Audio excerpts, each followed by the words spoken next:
The summer heat clung to everything like a memory that refused to fade.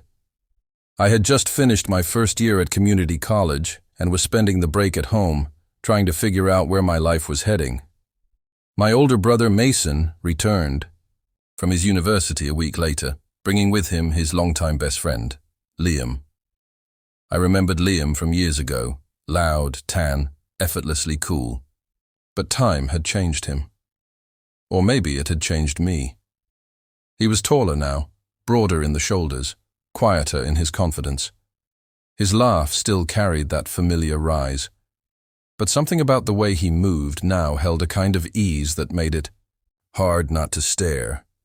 He settled into our house like he belonged there, dropping his duffel in Mason's room, taking long showers, wandering the halls barefoot in those same gray shorts he always seemed to wear. It was nothing special, just cotton, frayed at the edges, loose, but on him they looked like danger disguised as comfort. Every time he wore them, I felt something stir inside me that I didn't have the words to name. At first, I thought I could ignore it. I told myself he was just my brother's friend, a house guest, someone passing through. But I caught myself, noticing too much. How the sun lit up the small golden hairs on his legs. How his voice dropped just before he said something serious. How he looked at me, not for long, but long enough that I started to wonder. I hated how aware I was of him. How he filled up the doorway. How he sprawled across the couch like he owned every inch of it. I told myself it was just admiration, maybe envy, but then he'd flash a smile that lingered too long, and I'd forget how to breathe. The worst part was Mason didn't notice. He never did. To him, I was just his little brother, tagging along, and Liam was still his best friend. Loyal and harmless. They shared stories from college, made late-night snack runs, planned trips they never invited me to. I pretended it didn't bother me. I pretended a lot of things that summer. But late at night, when the house was quiet and the only sound was the whir of the ceiling fan, I'd think about Liam, about the curve of his neck, the way he leaned against door frames, the softness in his voice when he asked me if I wanted the last slice of pizza. These weren't memories I wanted to keep, but they lodged themselves inside me like thorns, small, sharp, impossible to remove. It wasn't love, not yet, but it was something close, something dangerous, something I knew I shouldn't let grow. And yet every time he walked past me in those shorts, I did. Liam had a way of moving through the house like he belonged in every room. Even in silence, his presence shifted the air. I began to notice the patterns, how he always chose the seat closest to mine, how his eyes lingered just a second too long when I spoke, how his laughter dulled slightly when Mason wasn't around. It wasn't much, but it was enough to keep me on edge. We spent most days by the lake, the three of us. Mason would cannonball into the water while Liam stayed behind, stretched out on the dock, those gray shorts clinging to his hips, legs spread with the lazy arrogance of someone who never questioned being wanted. I'd sit beside him, pretending not to look, pretending the tension wasn't a living thing between us. He'd hand me a bottle of water, brush my fingers without pulling back, and act like it meant nothing. But it meant everything. The moments piled up. Quiet, fleeting, maddening. Once, we were in the garage fixing Mason's old bike. Mason had gone to grab tools and Liam and I were left alone. I held the tire steady while he adjusted the brakes, his face close to mine, breath warm, on my cheek. His hand slipped, landing on mine, and for a beat too long, he didn't move. Our eyes met. There was a flicker of something, recognition maybe, or challenge.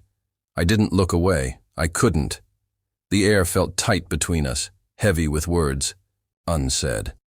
Then Mason returned, laughing about a memory from high school, and the spell broke.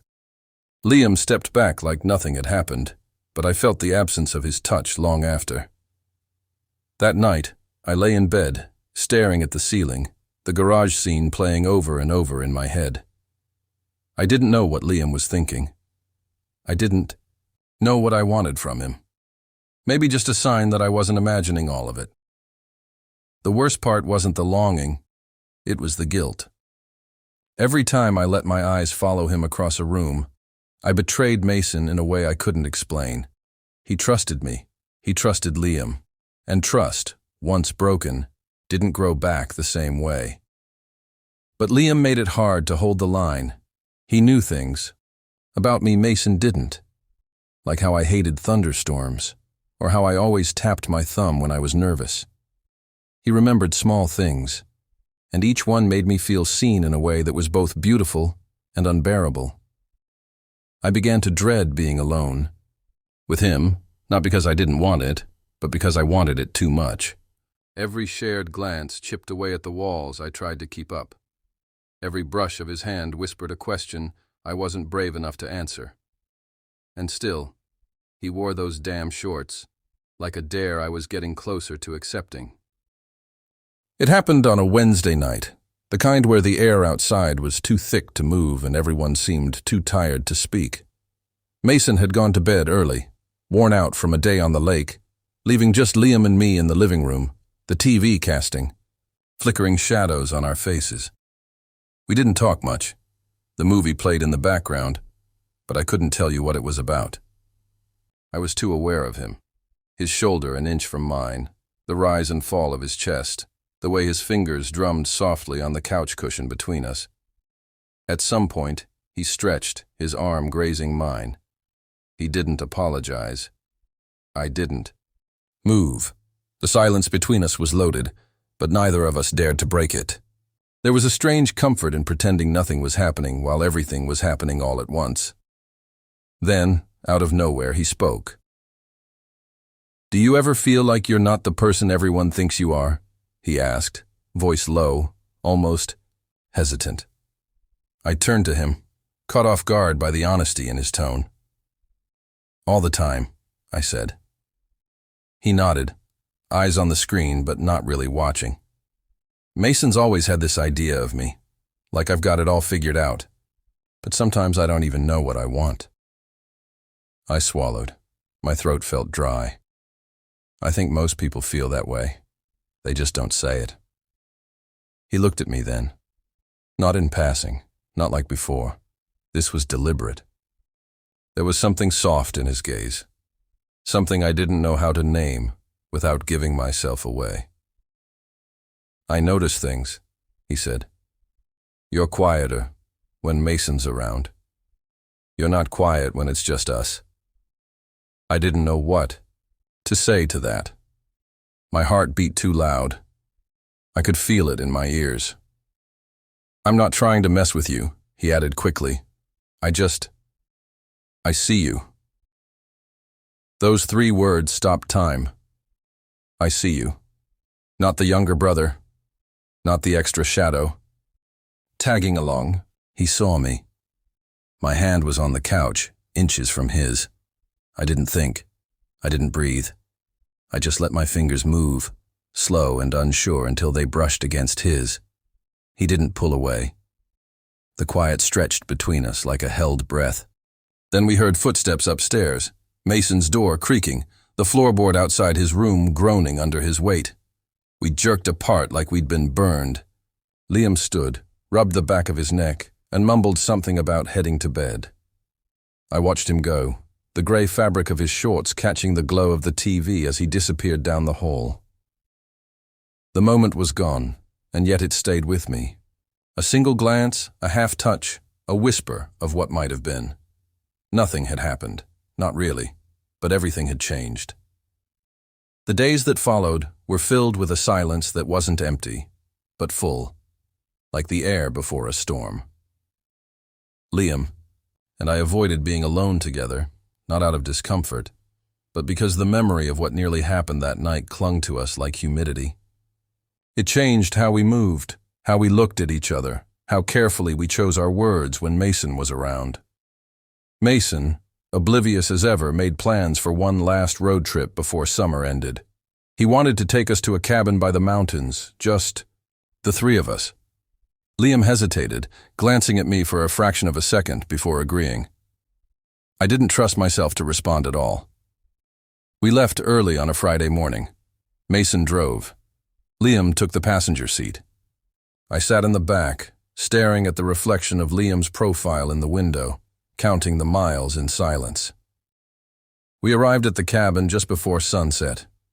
It was old, rustic, surrounded by trees that swallowed the sky. Inside, the air smelled like cedar and dust. There were 2 beds in the loft and a worn-out couch downstairs. Mason claimed the bigger bed, joking that seniority had its perks. Liam offered me the other bed, saying he'd take the couch. That night, Mason fell, asleep first. I heard his snore drift down from the loft like a distant wave. I crept downstairs, restless, and found Liam outside on the porch, lit only by the moon. He didn't look surprised to see me. "You couldn't sleep either?" he asked. I shook my head and sat beside him. The night was cool, the kind that wrapped around your skin like a secret. We didn't speak for a while, just listened to the wind and the distant crack of branches. Then Liam exhaled slowly. "I don't know what I'm doing," he admitted. "With you. With all of this." "I don't either," I said. "But I think about it all the time." He turned to me, eyes darker in the moonlight, softer. "If Mason ever found out—" "He won't," I said quickly, "because nothing's happening." It was true. Nothing had happened. But it also wasn't true at all. Liam reached for my hand, tentative at first, then sure. His fingers laced through mine like it was the most natural thing in the world. I didn't stop him. I didn't want to. But when the cabin door creaked open behind us, we both froze. Mason stepped outside, rubbing his eyes, muttering about the cold. Liam let go of my hand so quickly it felt like a wound. Mason didn't see anything, but something. In the air had shifted, some invisible thread pulled too tight. The next morning, Liam left early. Said he had a shift back home he forgot about. No goodbye. Just silence, and a pair of gray shorts folded neatly on the arm of the couch. A parting gesture, a reminder, a promise maybe, or an apology. And I sat there staring at them, trying to decide which it was.